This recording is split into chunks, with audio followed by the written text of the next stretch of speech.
Hey y'all, this podcast contains potentially disturbing content.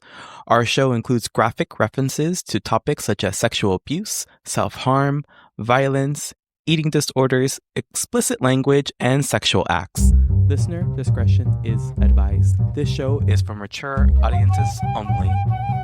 Good morning and welcome back to another episode of the Queer LBC Podcast. I'm your host, Nino. My pronouns are he, him. Thank you for asking.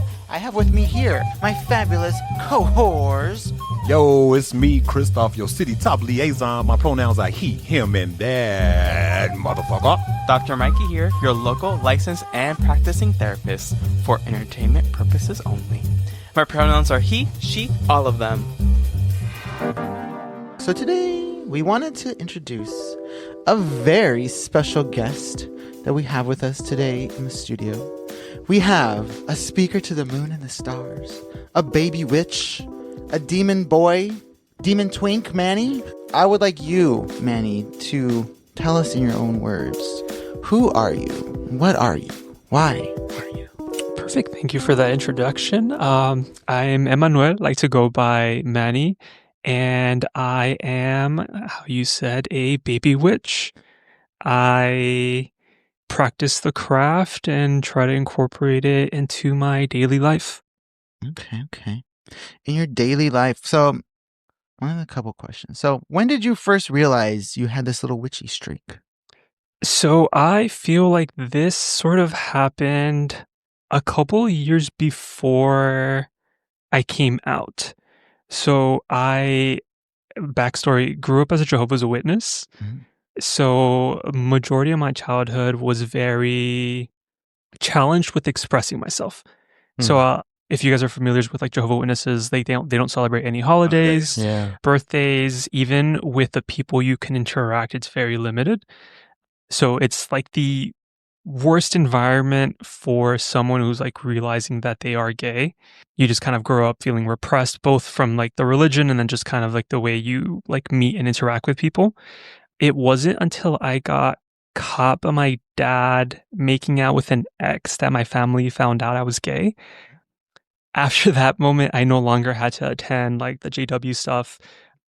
No questions asked. They kind of understood why I stopped going. But I feel like after that moment, I started to kind of discover little parts about myself. I had always had like this allure to like the occult, the supernatural, the metaphysical. Like I've always been obsessed with things having to do with like magic, demons, and things like that. And after I was no longer tied to being Jehovah's Witness, it kind of opened the doors for me to be able to explore that further without judgment and without consequence. So that's kind of how I started. Actually, can I ask you about Jehovah's Witness?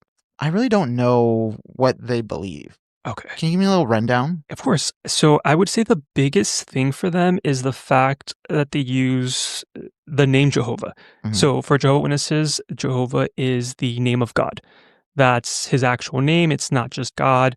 And they also believe that God is one entity, one being, and his son Jesus is a whole different being. Because I know like a lot of people believe like in the Trinity, and it's sort of like the same sort of being, different levels. So with Jehovah's Witnesses, two separate things.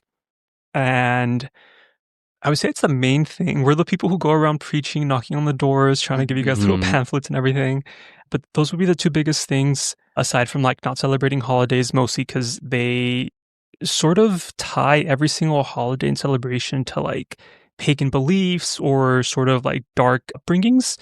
So they're very, very strict with a lot of the things. I mean, they're not wrong. Like Christmas, pagan-based, right? Yeah. Like Halloween, pagan-based. Like, so they're not completely wrong. They're also like very conservative, right? Like in terms of dress, because I live around the corner from a Jehovah's Witness church, and so they park here, and it's like full dresses to the floor. Yeah, so I would say it's probably one of the noticeable things about them is that they dress for like either church like midweek or like on the weekend in full suits, full dresses. Suits too. Like I mean, you can show up without it, but you definitely get looks from everybody around you. Judged. And for them, I think it's sort of like trying to, which I can understand to a degree, where you want to like present your best self and just like look the greatest for like the preach or the sermon that's going on, but they're just very strict about it.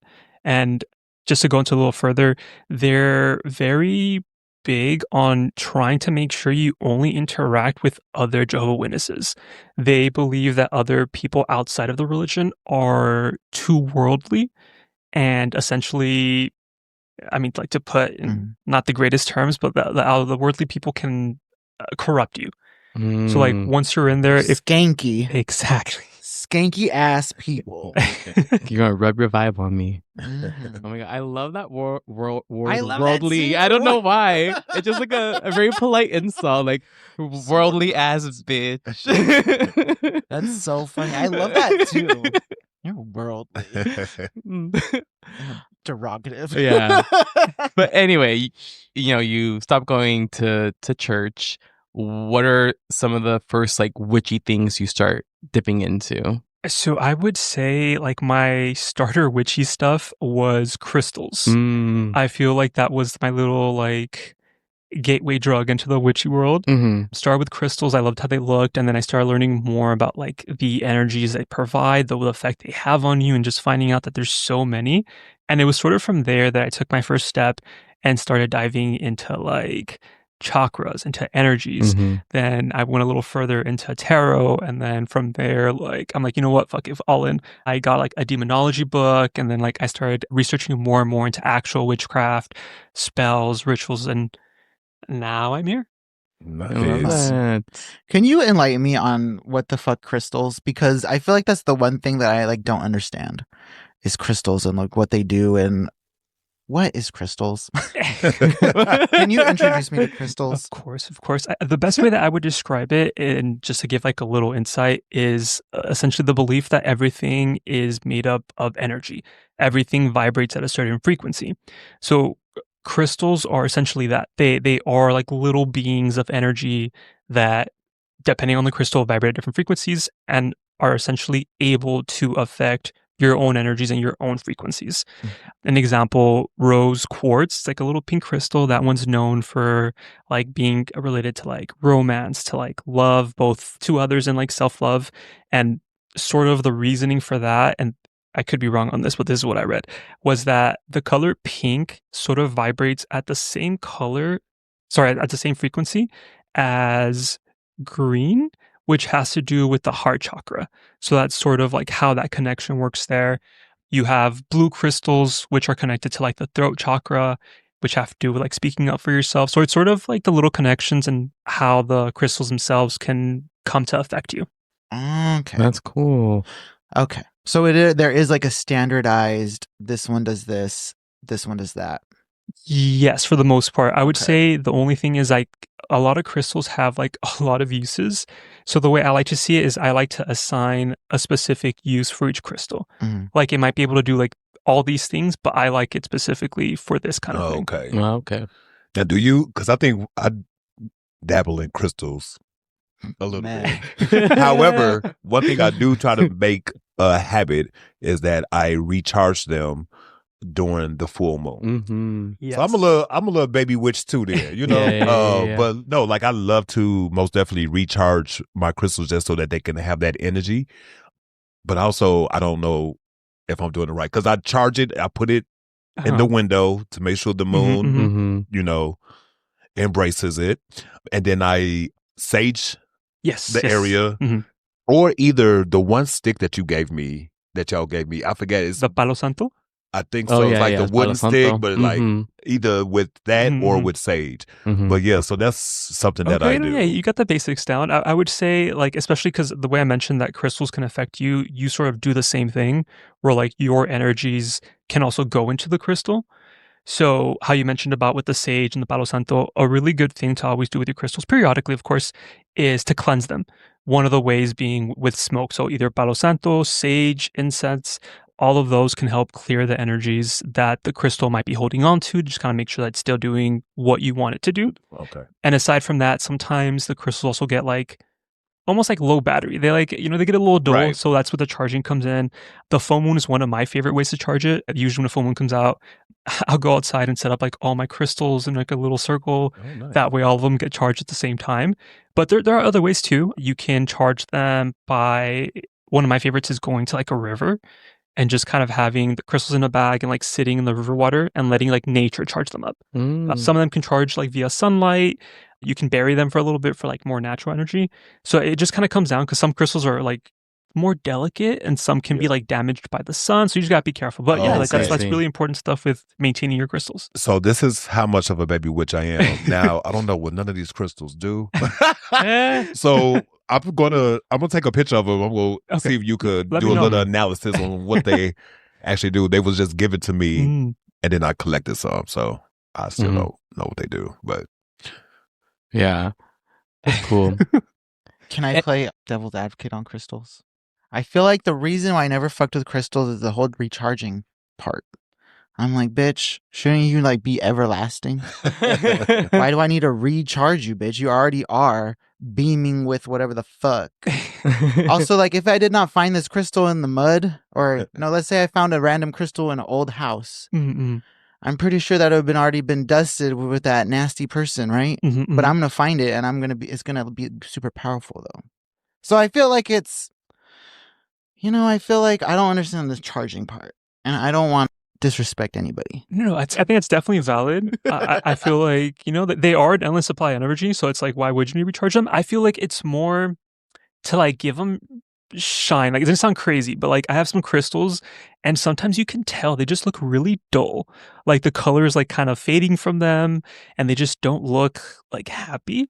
So I put them out in the sunlight or the moonlight, and then like the next time I come around, like they actually look a little brighter. They look a little bit more happy. So I feel like that way, because I feel like definitely the ones in my house look dusty and like sad. That's because you ain't recharged, right? Because you ain't recharged them. I feel like maybe they do need recharging. Because I'm looking at them like, you look like an old piece of plastic.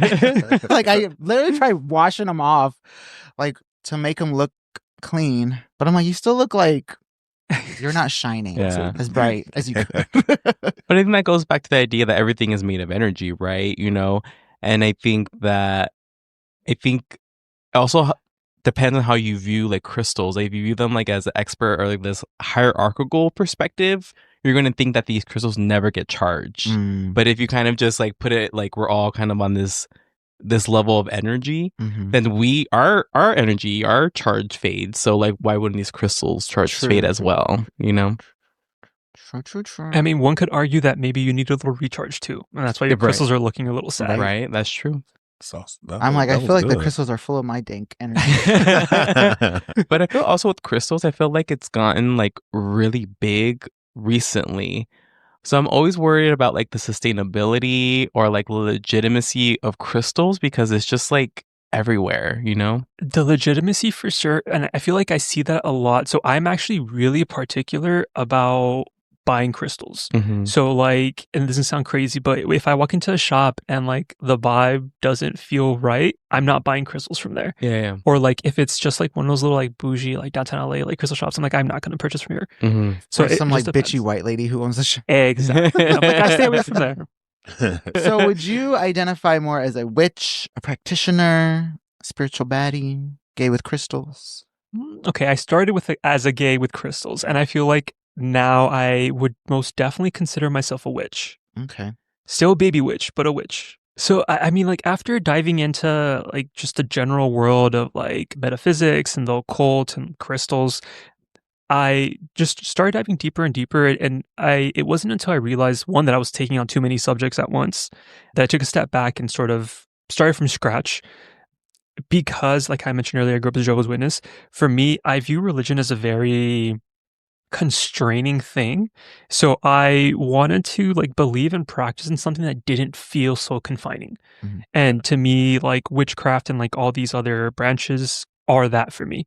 So they provide me with like comfort the same way religion does for some people. They offer guidance, like with my tarot cards. They offer protection with my crystals, like just all these little aspects that I feel like really connect with me. Okay, cool. So have you ever looked into Satanism? I have, not to practice, but just to kind of like see what's up. And for the most part, I feel like it gets a really bad rep. Like I the times I've looked into it, like they believe in free will and it's not so much like worshiping the devil as like it like is made to seem like, but a lot of them do a lot of like humanitarian work. Oh yeah. So it's like they really believe in like doing things like for the greater good and just kind of like being themselves. But I don't think I would be able to join the religion. But it sounds great. You wouldn't summon Satan in a sigil? I mean, like for a little talk, like why not? Guess right. Like, what's for dinner? When you came out, did this also provide you with comfort on that process of like finding yourself as a gay man, and just like in regards of like trying to navigate both of those avenues to try to figure out who and what you could become? So definitely on that last part, and I want to kind of dive into that one. So I feel like upon coming out and kind of having like this freedom to like really explore like who I am, both as a gay man and then just kind of like what I'm actually interested in, I feel like it definitely opened those doors for me and definitely provided that comfort, especially in a time where, so when I came out, I didn't have too many gay friends yet. Okay. So I feel like I was really navigating it on my own. Like I had straight friends, but like they can't fully understand like what I'm going through. Like I love them, but it's an experience very unique to another gay person. And at the time I didn't really have any gay friends. So I feel like being able to explore this new interest, this new side of myself really gave me an outlet, both to like sort of express who I'm becoming and also sort of channel the sadness and pain that also came from like coming out, mostly because like the impact it had on my parents for a while was very strong. Like my dad, for example, didn't talk to me for like a few months, even though we lived together. But it was just a very like, he's a Mexican man, like my chismos associated it, the religious side for my mom. So it was just a lot for them to take in. And then it doesn't help that the way they found out was seeing me kiss another man. So, but it definitely gave me that outlet to find comfort in connecting with something higher than myself. Yeah. Because I feel like if you notice a lot of, I think queerness and witchcraft or like tarot, like those type of things, it go hand in hand. And I think that most individuals can find that clarity or that guidance that helps them through that hard time of coming out and then finding themselves. I know, definitely. And I feel like a big part of that too is the fact that there's so much pain associated with one, growing up gay. If you're growing up closeted, then the process of coming out, because a lot of times for a lot of people, it really causes a shift in their identity of like who they were growing up before this like truth came out, and then like who they now have to be. So I feel like a lot of time, like it going hand in hand with like queerness and witchcraft, I think it might be due to sort of like that pain that can kind of help you connect with something more in that moment. Yeah. I like that. So is she a good witch or a bad witch? For the most part, I'd say I'm a good witch. Talk about don't test me though. No. Yeah. You be casting spells? All the People time. doing hexes? Okay, so that's why I say I'm a good witch. I've only ever done one hex once. And it wasn't in my strongest moment, but it worked out for the best. Well, that's good. Did it work? It did. So that's how I'm like, okay. Did it make you ugly? It Did it take not. something from you? It took away something I didn't need. So I was like, thank God it worked. But for the most part, I practice like quote unquote like good spells and stuff. So like a lot of protection based spells, manifestation, things like that nature. Yeah. Okay. I'm curious, like, where do you find these spells, right? Because I remember when I was a kid, that I would go online and they had like the glamour magic, you know? So like, in my mind, I just like imagining all these baby witches going online and looking up spells. But like, where do you get your knowledge base? Like, where do you, yeah. So I can confirm it definitely starts with going online and trying to find as much as possible. But you quickly find out that so much of that is not legit. Yeah. Right. Yeah. So it kind of came down to, and someone once told me too, being a witch is doing a lot of research. So like at home, I have a bookshelf and the entire top row are just a bunch of books related to like magical craft. So I have like multiple books about like astrology, about plant magic, about herbs, crystals, actual witchcraft. So like a lot of the stuff I learned came straight from the books. they do present you with like starter spells, like things you could do and whatnot. But I think a lot of it does come down to like as you practice and time goes on, instincts and sort of like intuition. Like for the most part, there will be like certain ingredients that you can use that essentially do the same thing, and you can kind of play with it and tweak it to kind of create it in a way that resonates with you and how you like.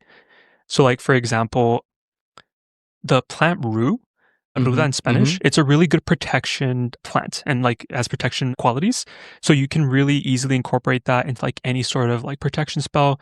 My favorite is like lighting a candle, dressing the candle in some oil, just kind of rubbing it up on there, having the herbs like surround the candle, letting that burn. And then that in itself is like a good little protection spell. That's cool. I love that. Yeah, what else could you teach a basic bitch witch offhand right now? I would say manifestation. Like, and again, I like to do a lot of candle magic, and it might be because I'm a fire sign, but I love candle magic. And a lot of the time, like, I will dress the candle, which is just kind of rubbing oil on it, put whatever herbs might have properties of manifesting. Spearmint is a really good one for that. And then light the candle, and it's almost like sort of praying over the candle, like, because a lot of it has to do with your intention and like your focus. So the way I like to do it is that after I light the candle, I kind of like hover above the candle to really emphasize what I want to accomplish. I do this both for really out loud for a little bit, and then afterwards I kind of just stand there, sit there, staring into the flame and just really focusing on like what I want to happen. I like that. Candle magic. My friend is also a baby witch, and they did a spell for me, which actually worked as well too. When I was applying for a position, they did like a candle spell that made me bring my resume over, and I got the job. So I was like, magic is real. And there we go. There. That's fun. I want to do some candle magic of my own. You have to set intention. What are my 11 herbs and spices gonna do? So I do. This is about to be really off topic. Ooh, okay. However, what's your favorite witch show? Okay, now that's a very good question, actually. Oh, okay, good. See, and I say this because I had a feeling it was going to come up. And my friends are obsessed with Charmed. Yes. That's Old what they and grew up young. with. But I hate to admit that I've never seen it. What? Dude. I got to start. That's I know, baby. I know, That's baby I witch know. 101. Yeah. And you know what? It actually is good. The older one and the newer one, and you have some good content. It's pretty good. They play it at the gym in the morning, so Yeah, Charmed is pretty good. Yeah, I like Charmed too. yeah, that was the one. And then Craft, the movie. Also, one that they always tell me about that they love, which I Never have seen not it. seen. You're killing me, demon. What have you seen then? What is it? Okay, yeah, see, What was your most iconic witch? Yeah. My most iconic witch. Okay, have you guys ever seen Vampire Diaries? No. Yeah. No. Mhm. Bonnie Bennett. That would be my most iconic witch. Oh, okay. Bonnie. I did want to get into Vampire Diaries, but I haven't yet. I want to wait till it like. So I mean, the series is over, so it'd be a great time to start. Perfect.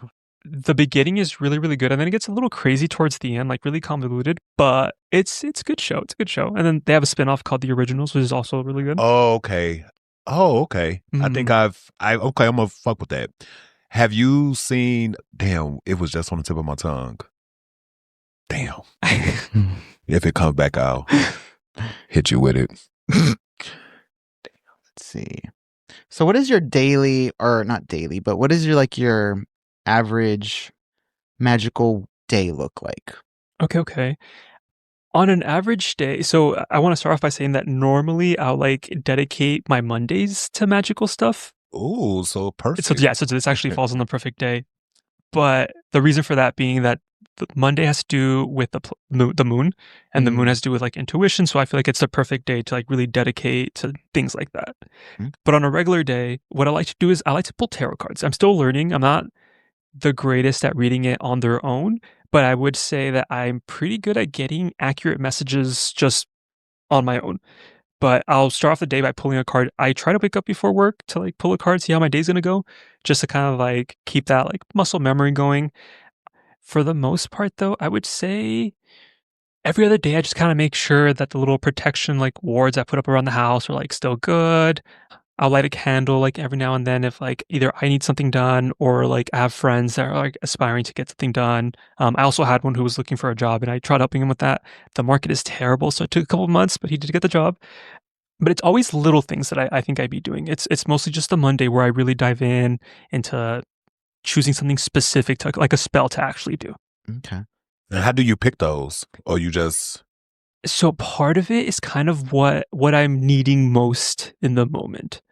So like if I have, let's say like a very busy week at work coming up where I need to like really dive in, lock in, I'll do some type of spell associated with like success. Like I work at a law firm, so like making that settlement would be great. So like I'll try diving into that.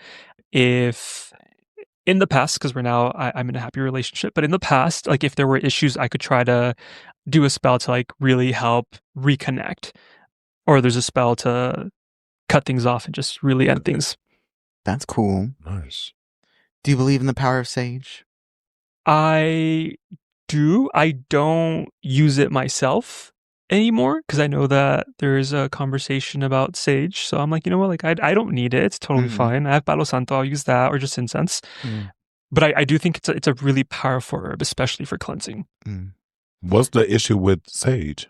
I think there's like not enough for like the actual native people who actually do it. The sustainability. Like it's Okay. becoming such a thing. Everyone wants like sage sticks that they're like over harvesting it. That, and then there's also a conversation of appropriation of sage because it's like a native practice. Yeah. So that's also part of the big thing, which I'm like, you know what? I'm just going to avoid controversy and stay away from that. It's the white crystal shop ladies. They took it all. Took all the sage. Do you know people who are into like witchcraft other than yourself? Do you have like a little witchcraft community? I wish I did. One of my best friends does also sort of practice. For him, he loves oracle cards and tarot cards as well. He also has his crystals. And then on his own, he's a really strong like manifester. He never doesn't have a job. Like he always has like 2 or 3. He's a nurse. So he's always like finding like new positions and like more pay. So I feel like on his own, he has something. I feel like it's just hasn't been, he himself hasn't found like the specific calling for it or like what to channel that. What to do with it.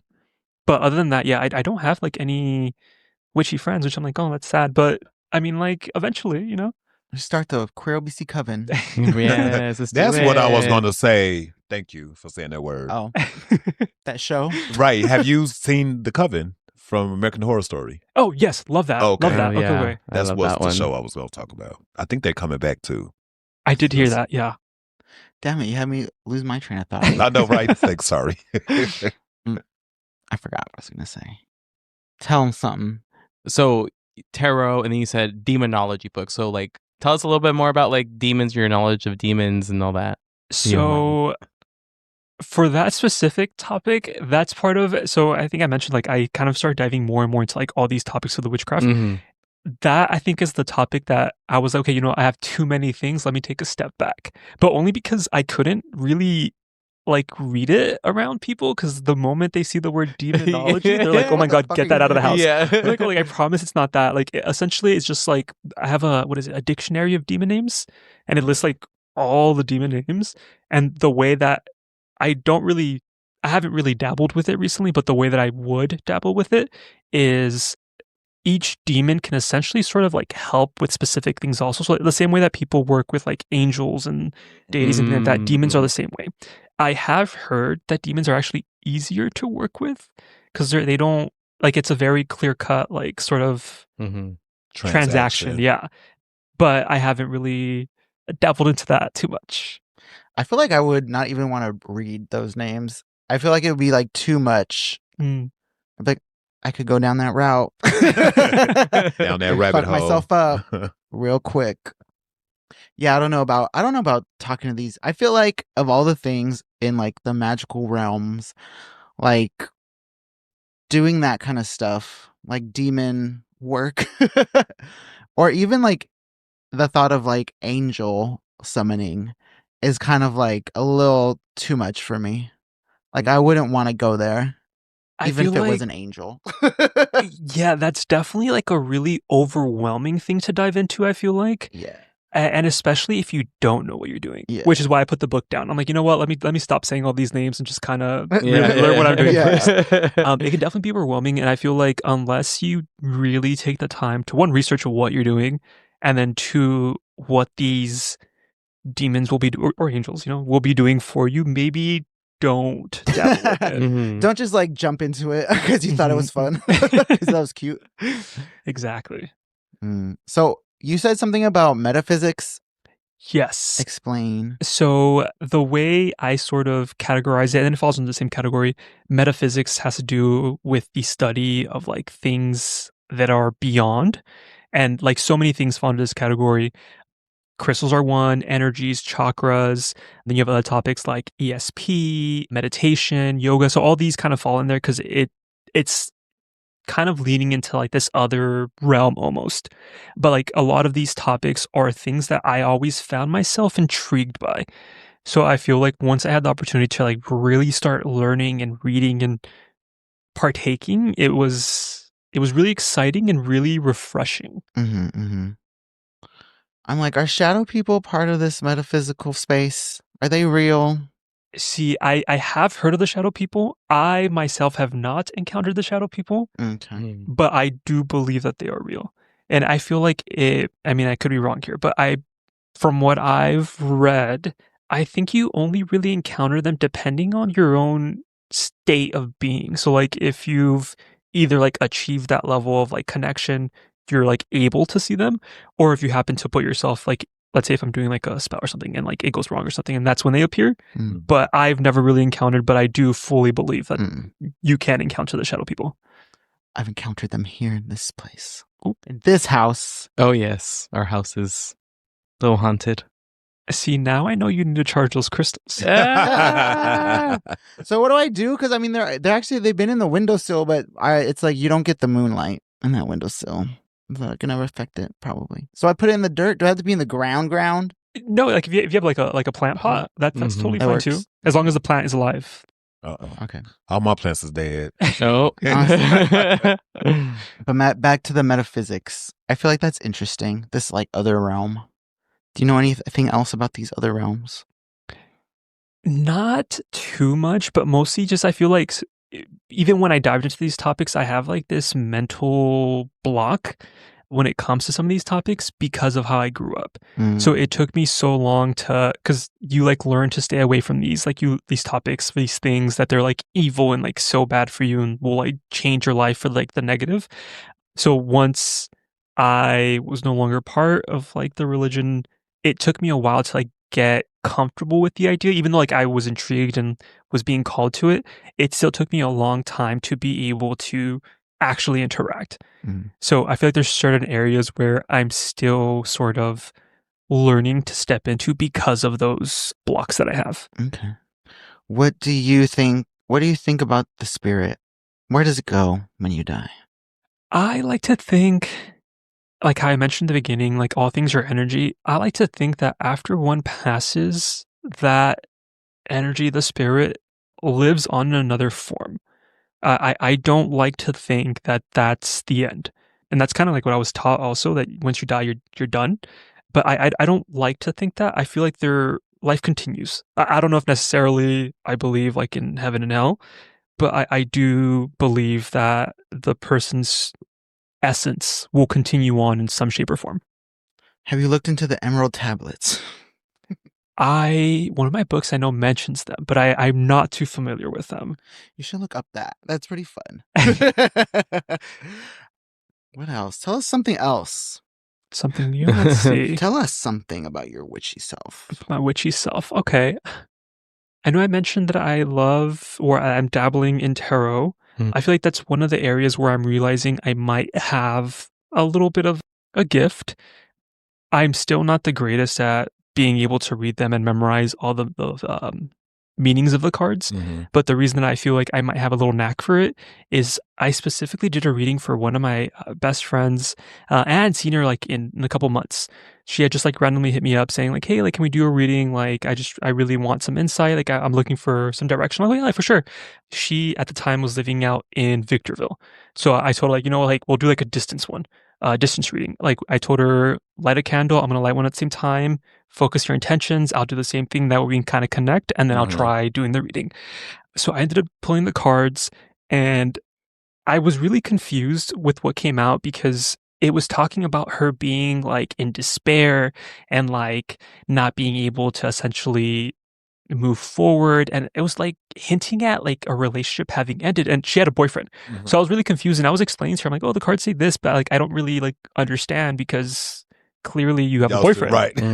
And then after the reading, she admits that no, we broke up. I'm like, so my cards told me before you did. Right. So I consider that one of my most successful readings just because of how accurate it was without me like knowing any background information. Yeah. So now when I do readings, I always think of that one if I ever feel like I'm not doing too. I'm like, no, like I'm okay. I'm doing good. Yeah, that's pretty good. That's cool. That's pretty crazy.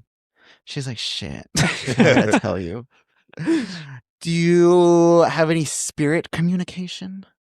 I, at this time, do not. I feel like that would be one of the things where I've still yet to dabble. Like I haven't tried connecting with like spirits or deities or angels or demons, mostly because of the religion stuff. I feel like it's still, even though I hate it, internally feels taboo, that it's really hard for me to try it. And in the times that I have, I feel like I'm forcing it, and I want to like kind of come at it from a place where it's genuine and coming from inside me. Natural. Because when you were younger, did you feel like you had some sort of gift before you actually realized that you were interested when you started to look into witchcraft? Or that like, did you feel like, I know you felt like you was different because, you know what I'm saying? We all, you're right. But did you feel like you had a gift? Like More you knew you were special. More than the average gay? Right. Well, I would say that definitely during, like, I noticed the allure right away, like, to all this stuff. Like, even though I was over here, like, being told, like, no, and I was getting scolded by my parents for, like, liking certain things, I still wanted to get closer to it. Whether I had a gift, I'm trying to think now if there was anything there, because obviously I couldn't touch tarot cards, like, those were out of the picture. Well, right. You probably couldn't touch a lot of shit. I would say maybe, like, and see, in this one, I don't know if this is like the gay thing, but like the closest I can think of is just kind of like intuition, like knowing things about like people, like just getting like a certain feeling. Oh, you just reading girls that you reading So motherfuckers now? like, hey, like, that's the only thing I can think of. And of course, like the gaydar was really good, but I feel like that might have been because I was gay too. Oh, okay. Right? That's a thing, right? Like to be able to read somebody, like when you see them.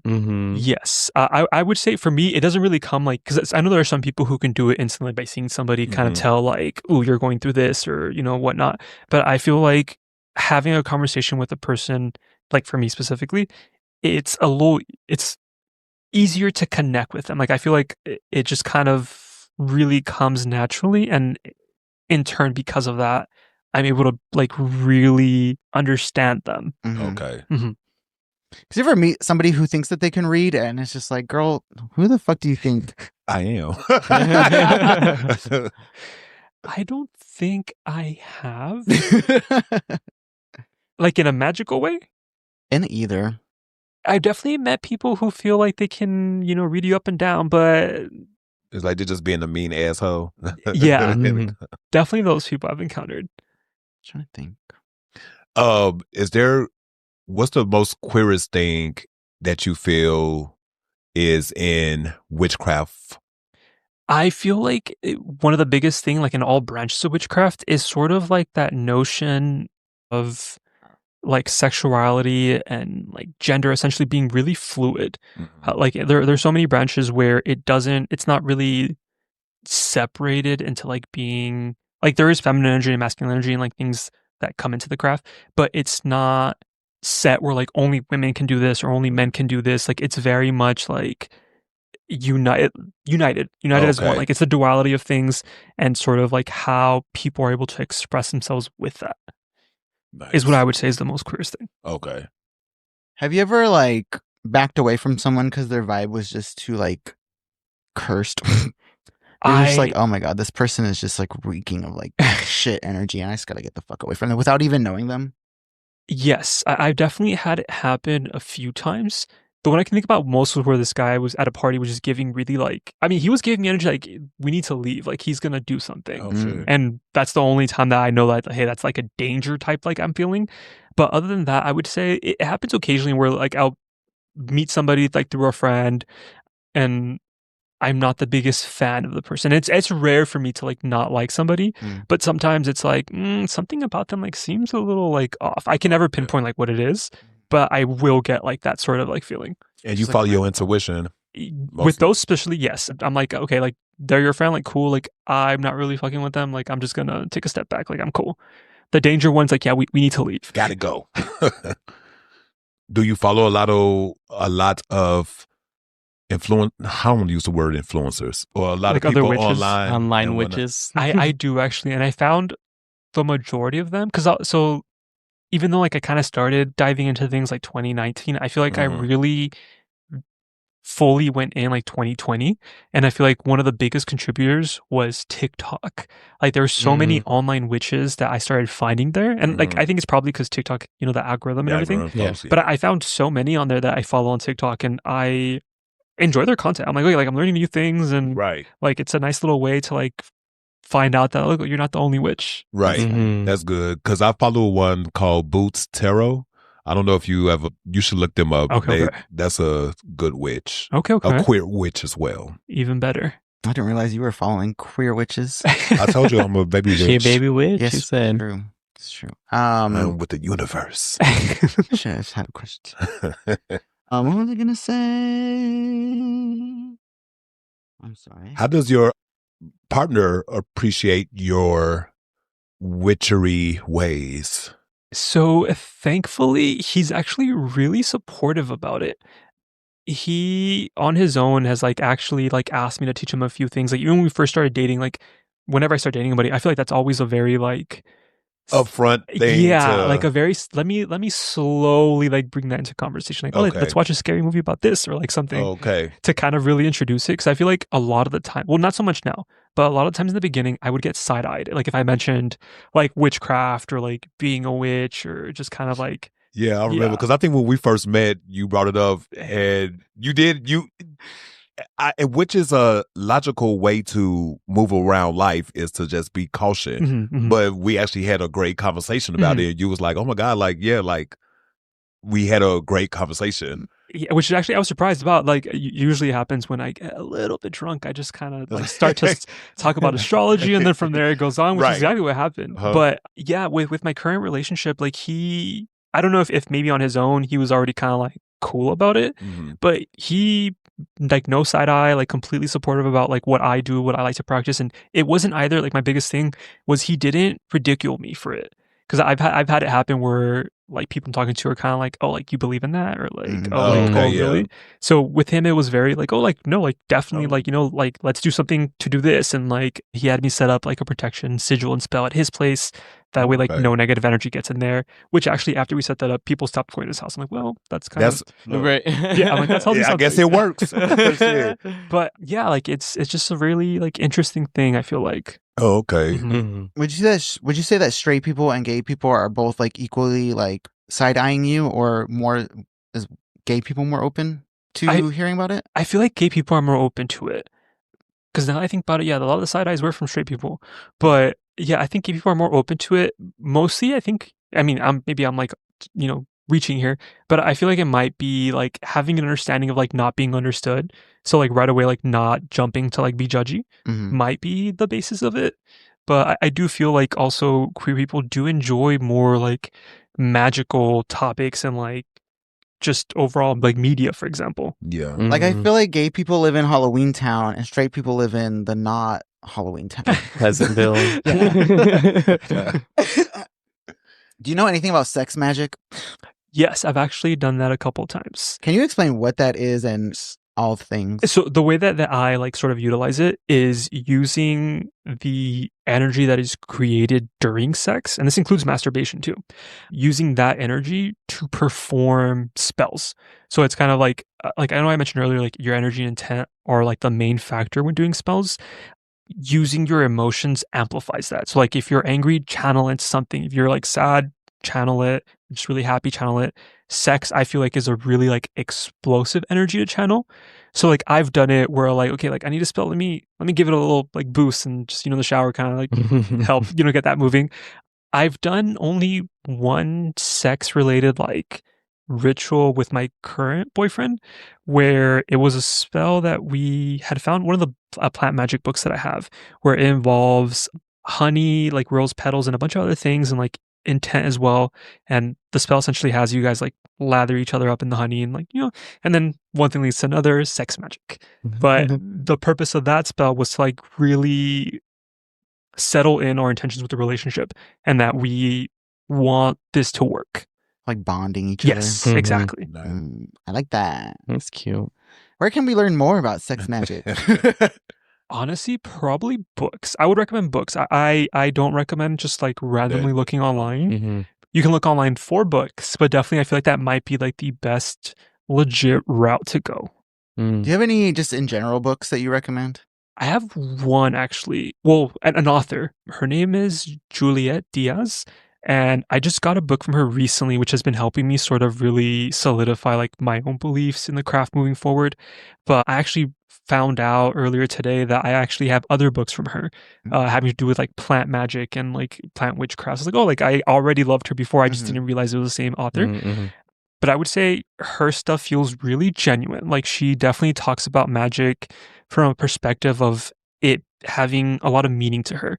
So one of the lines she has is that magic is unique to every single person, both what it means and like how it's expressed. And for her, magic is unconditional love.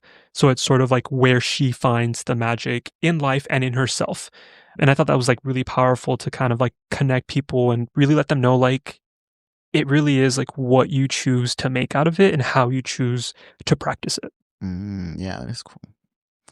So is plant magic kind of like crystals where like they have their own energies and they do certain things? Yes, especially when it comes to like the herbs. Like all herbs have different properties. And what I love especially about plant magic is that it's not just like metaphysical stuff for spells. Like herbs literally like will do things to like help your body out. So like a lot of the times those are the properties. So like you can use them to like make teas to like, help with ailments. You can actually make oils and other things to like physically help your body. And then the metaphysical stuff is like an added bonus. So it's basically just like learning like plant medicine. Yes, for plant magic, yes. So it's like, I think the actual term is herbology to like really learn like all the properties and everything, which is, it's so extensive. I only have like a few memorized, but I'm okay with going back to my book and like seeing specifically what they do. That's cool. So what's like a plant thing that we all have in our home that we can like instantly do something with? What can I do with my lemons or my limes? The yellow ones or the green ones? Green one. The limes are really good for like, because the acidity of them, I think for like repelling and cleansing. So if anything, you could use it for like a protection type spell or protection type barrier, which I would add like rosemary is a really good like warding off type herb. So I think most people have rosemary. You can use that. You can use brew. Cloves are really good for protection and for manifestation. Cinnamon is a really good prosperity type herb. And then if you wanted to like hex, like red chili flakes are really good for that. Really? What is a spell that you think every queer person may benefit from or should know? So one that I can think of right off my head, it's more of a like, it's like a spell ritual. It's the cord cutting spell. And essentially the purpose of it is to sever a connection that you have with somebody. And I feel like it can really help with like, let's say you're still in the closet, you have a crush on a straight guy that you shouldn't, like that can help with that. Okay. Let's say you're stuck in a toxic relationship, that can help with that. Or even just kind of wanting to like let things go and move on, like to be a better version of yourself. I feel like this spell could really help. Essentially what you do is you have 2 separate candles, ideally white, the color just because it's like neutral.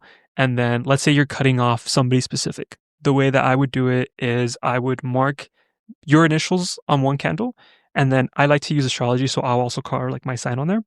And then the other candle, I'll put the other person's initials, their zodiac sign, just to like really make sure that the universe knows like who I'm trying to. Right. So that you can put the birthday too if you want, like whatever you have. And then afterwards you tie them together. A lot of the spells I see they use like for knitting, what is it? Yarn, because it'll like burn pretty easily. So it just depends. Or I think twine works pretty well too. Twine, But so you can do that and then dress up the candles in whatever you want. So like I like to use a little oil, some herbs, like really help with like letting go. And then what you do is you set them apart so that the string is just kind of like hanging there. You light both candles and then let them burn. And then you'll kind of, based on my experience, when the candles get to that point, you can also sort of see like in how they're burning, the way the connection existed. So like if it's one person who was like holding on a lot more, their candle like will either like burn like really crazy, and you'll see like the candle holding on to the twine or the yarn or whatever's before it actually like lets go and burns. Sometimes the whole thing's like on fire, and it's not until like it gets to the middle of the yarn that it actually disconnects. So I think it's really interesting to watch. It takes forever, but it's really like, because it would be a stick candle there, right? So that's what I normally do, but I've seen so many people use smaller candles, which I'm like, that probably goes faster. So mine's going for like an hour. I'm like, okay, I'm still waiting. But yeah, completely up to you. But I feel like it's a really good one just to kind of like let go of like, let's say toxic exes or moving on from a situationship that you just want to really do better for yourself. Okay, also.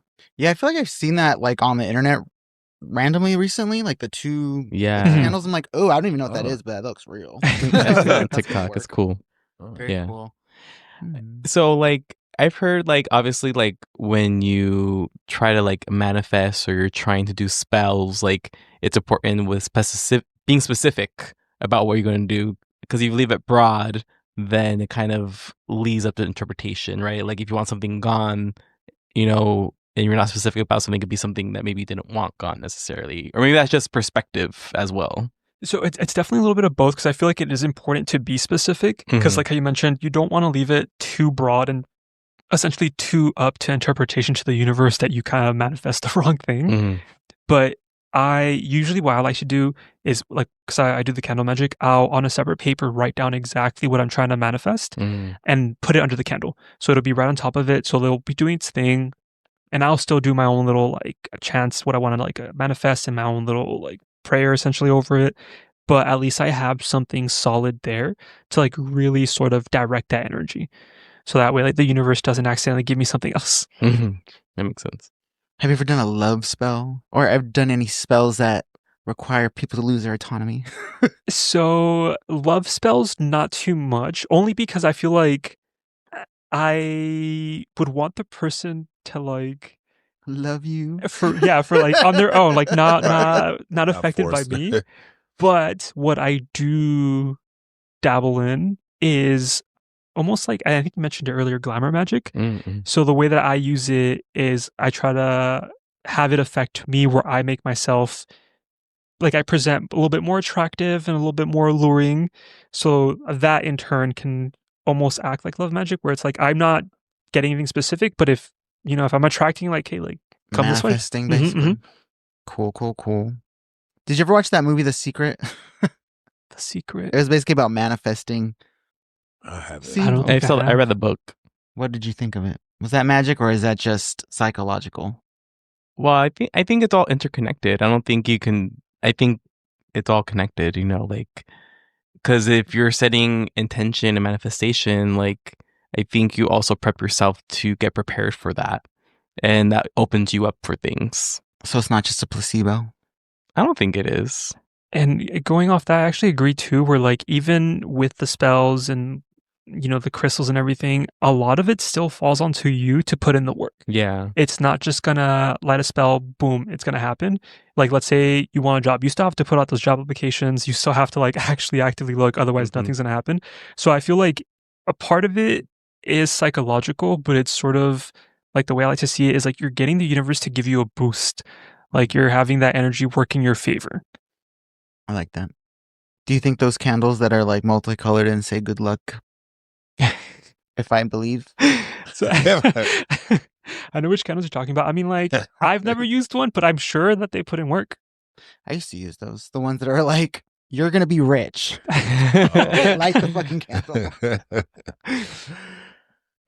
Is there anything that you want individuals to know about witches or practicing that necessarily they wouldn't know, or like a misconstrued type of thing that you want to set the record straight? I feel like the biggest thing being like, not all of witchcraft has to do with Satan. I feel like so many people feel like initially will think that it's like this demonic thing, which not to say demons are terrible, but like people will think like it's like this demonic thing that like you're selling your soul to the devil to like get things done, and like you have to make sacrifice, like actual like remains sacrifices, you know? But it's not that. Like a lot of it is you putting in work and utilizing like these tools just to kind of have all this energy work in your favor and what you want to accomplish. So it's not a scary thing. It's like a hard work kind of thing. Okay. Energy manifestment.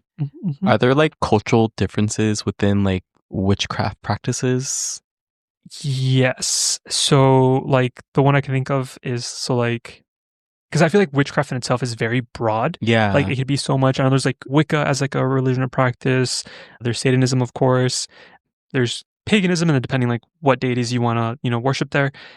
Brujería, for example, would be another one, and Santeria, I think, is the other one.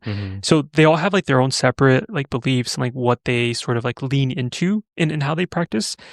I feel like finding what works for you, and of course, like if it culturally connects to like you practice that, I feel like if it works, then perfect. If it doesn't, then you can definitely try and like figure out what connects with you and what actually resonates and what works for you.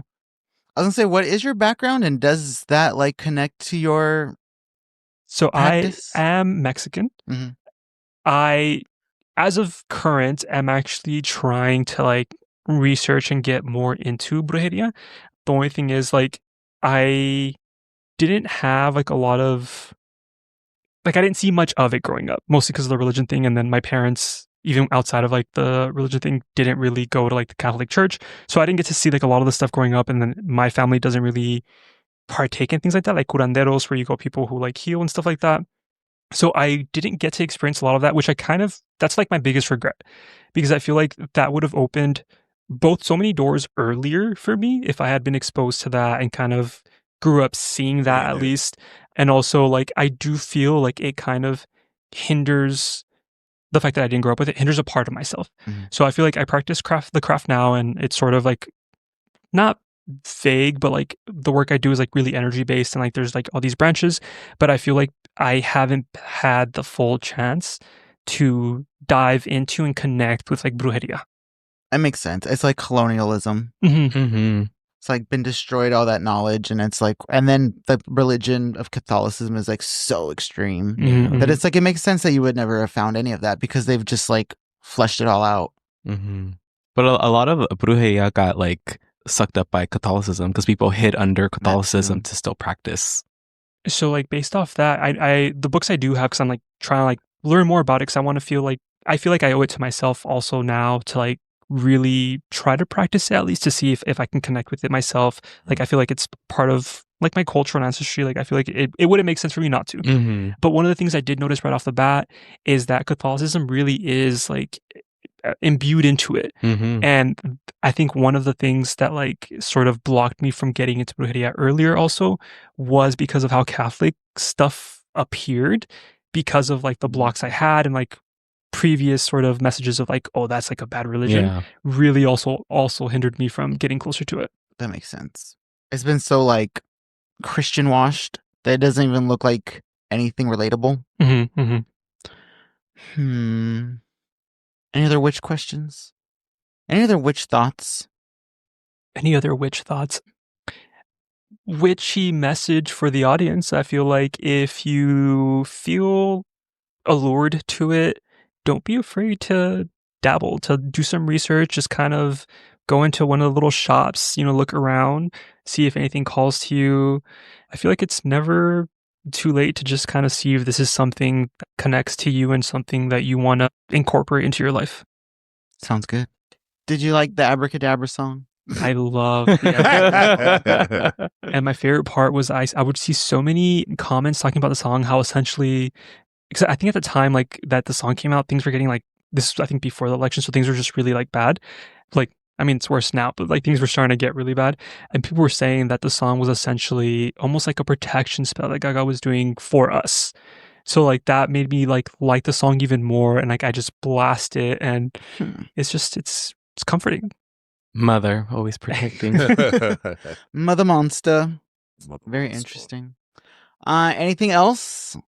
How long have we been going? Like an hour. That's good. Yeah. It's been a good time.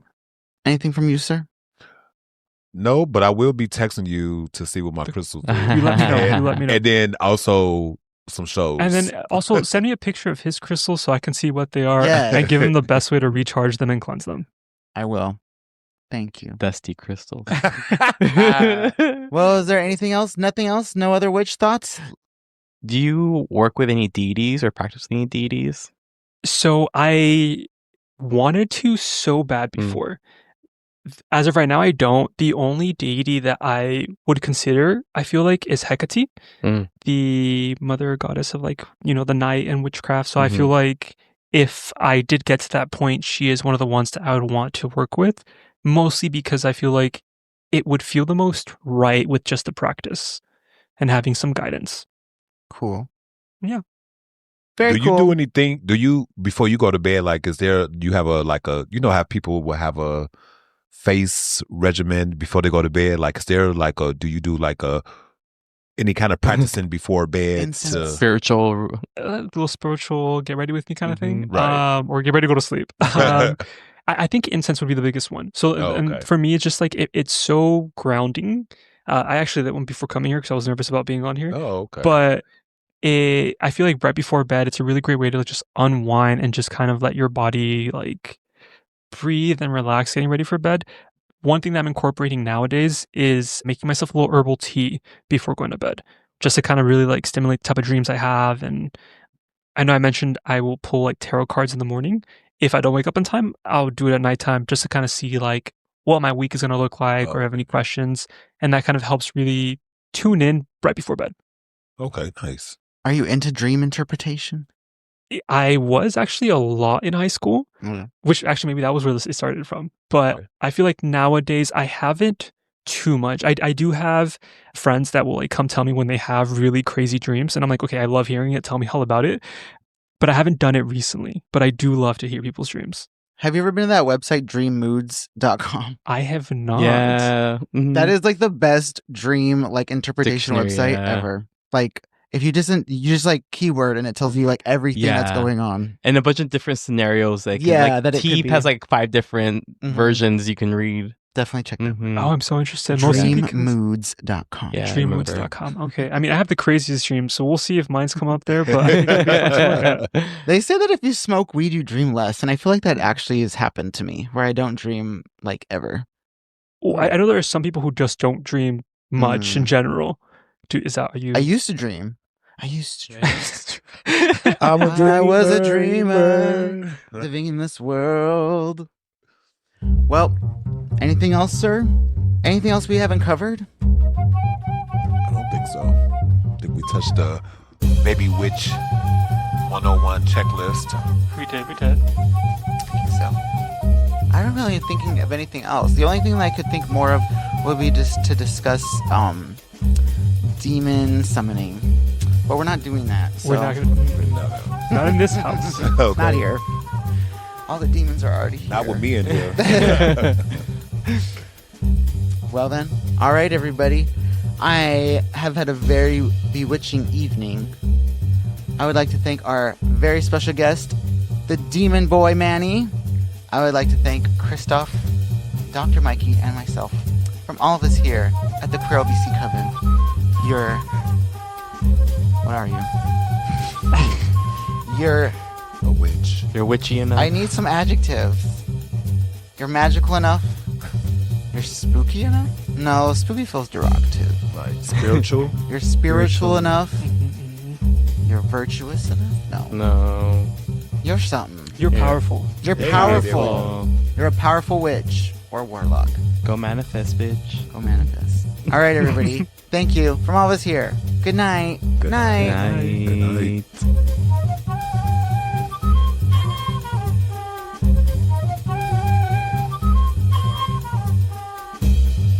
Hey y'all, Christophe here, and we just wanted to say thank you for all the love and support, but don't forget to go ahead and give us a 5-star review, a like, a heart, a comment. You know they all help the podcast a lot. From all of us here at the Queer LBC, we greatly appreciate you.